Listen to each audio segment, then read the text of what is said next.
Hi, Mr. Atkins. My name is Leah McConnell, and I'll be doing my oral presentation on A Raisin in the Sun, which is written by Lorraine Hansberry. As far as some information on Hansberry, I would like to start off saying that she is an African American woman. At age 29, Hansberry became the youngest American, the fifth woman, and the first black playwright to win the Best Play of the Year award, and that play was A Raisin in the Sun.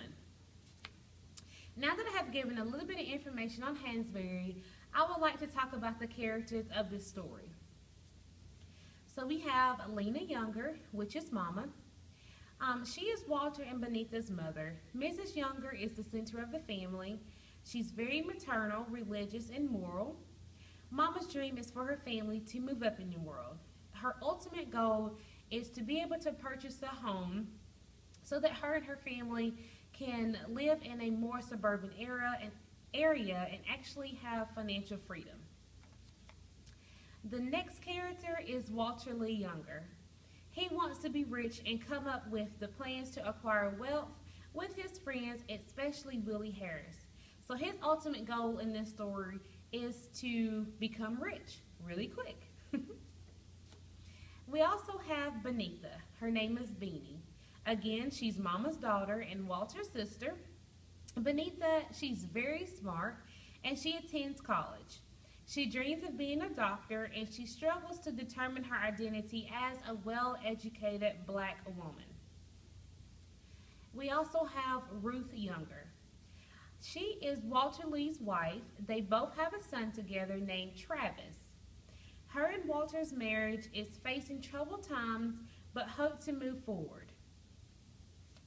Now we have Mr. Carl Linder, the only Caucasian that is mentioned in this play.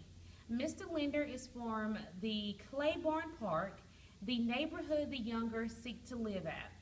And his goal in the story was to try to offer the family a deal to reconsider moving into the all-white neighborhood so that they do not disturb the peace of the other neighbors. Now we have Bobo. He is one of Walter's partners in the liquor store plan, and his name actually reflects what his, I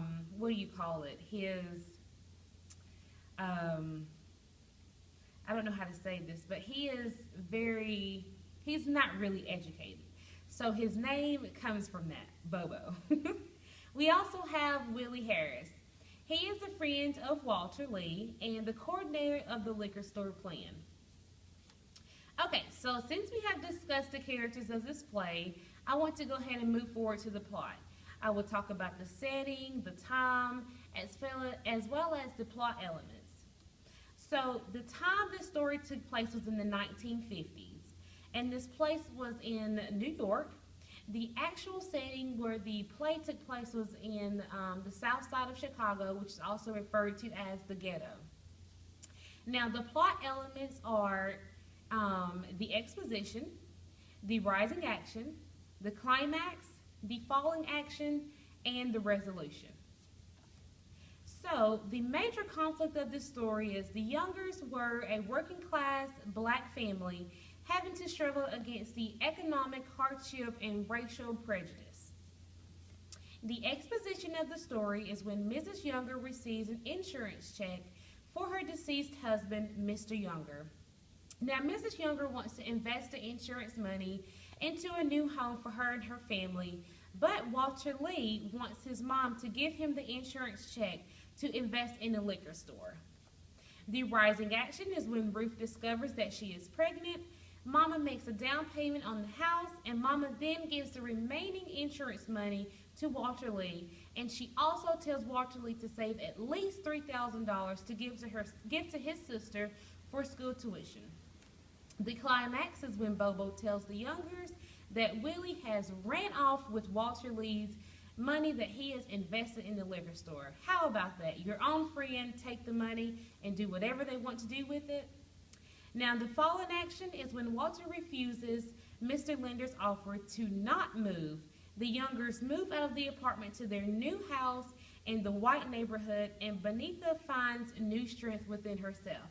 Thank you, Mr. Atkins, for giving me this time to present my oral presentation on A Raisin in the Sun, and I hope you like it.